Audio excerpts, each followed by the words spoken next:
Hey guys, today let's look into the training truth about how to jump higher. Let's get started. If you ever took high school physics, you'll know that power is defined by work divided by time, and work itself is actually force multiplied by distance. So through some substitution, the formula for power is ultimately broken down to force times distance over time. Since jumping is based on how much power you can put into the ground, you'll need to increase your power. How do you do that? Well, if you apply the formula correctly, you can see that you can either increase your force output and/or decrease your time to get those larger power outputs. Well, how do you increase force? Through general strength movements. These can include back squats, front squats, deadlifts, anything of that nature. So now you increased your force. How do you increase your distance? Well, that's actually the length of your limbs. Unfortunately, you can't really change that. So all we have left is how to decrease time.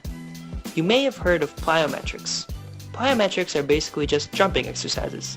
They train your body to produce the most force possible in the least amount of time by activating the strength shortening cycle, or SSC for short, which is the stretch of a muscle followed by an immediate shortening of that same muscle.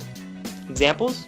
Well, for beginner or intermediate exercises, you can practice sprinting, which is inherently plyometric, box jumps, vertical jumps, and/or broad jumps. More advanced exercises require the jumping trainee to have a higher relative strength level in order to perform them without risking injury, because they are quite high impact. Some exercises include bounding, depth jumps, hurdle jumps, and repetitive jumps. So if you apply all of this information, you'll get back to force times distance over time. And you can see that it essentially equals strength divided by speed, which can be interpreted as squats divided by plyometrics. Well, maybe not that last one, but you get the point. Skip the bullshit. Get stronger, so increase your force. Get faster, so decrease your time. And you'll jump higher. Thanks for watching. Subscribe for next week's Training Truth.